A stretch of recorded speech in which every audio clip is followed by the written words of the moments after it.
C'est à la faveur de la Conférence nationale souveraine, notamment, lors de sa cérémonie de clôture le 10 juin 1991, que nos autorités politiques, sous l'orientation éclairée d'un homme d'église, alors président du présidium de cette conférence, l'évêque Ernest Kombo, qui l'avait d'ailleurs conduit de main de maître, l'on procéda au lavement des mains comme dernier acte de la conférence. Une première dans l'histoire de notre cher et beau pays, le Congo. Voilà qu'une journée de concorde nationale va être instituée. Car la Conférence nationale souveraine, cette grand-messe politique qui a présidé à l'avènement de l'ère démocratique dans ce pays, a été révélatrice des rancœurs, des jalousies, des haines, des hypocrisies, des cœurs tortueux et méchants, des rivalités, des esprits partisans, des esprits tribaux, des règlements de compte, des trahisons, bref, des sorcelleries que nos hommes politiques entretenaient dans leur cœur et dans leur rapport mutuel. Et c'est dans ce climat dangereusement pollué et malsain qu'il prétendait gérer la mère patrie.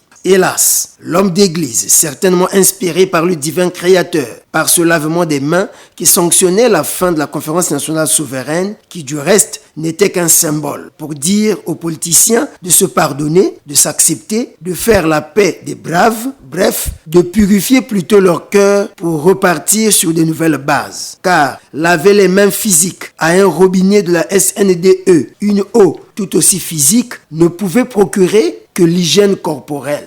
Or que l'homme d'église était dans la dimension spirituelle. Il était question de laver leur cœur qui étaient simplement des tombeaux blanchis. Puisque même ceux qui mangeaient à la table de Denis Sassou Nguesso l'ont injurié ce jour-là. Comme Pierre qui renia son maître Jésus-Christ que je n'étais pas avec lui. Faites de lui ce que vous voulez. La preuve que nos politiques, toute obédience confondue, n'avaient pas compris l'orientation divine du lavement des mains. Sinon, ne l'avaient pas fait avec le cœur.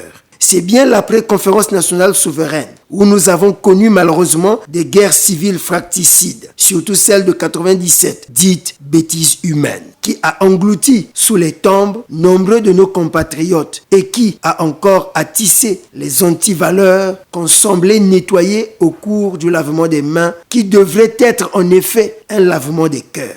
Dénommons désormais cette journée dite de la concorde nationale, journée nationale du lavement des cœurs, pour que nos politiciens prennent la mesure de la chose en comprenant que l'hypocrisie, le tribalisme, la haine, la jalousie, la méchanceté, l'injustice, la rancœur, en effet, la sorcellerie au sein des autorités politico-militaires tuent le développement de la nation. Repensons la date du 10 juin afin de cesser d'en faire une commémoration traditionnelle, mais plutôt une commémoration vivante et bénéfique pour la mère patrie.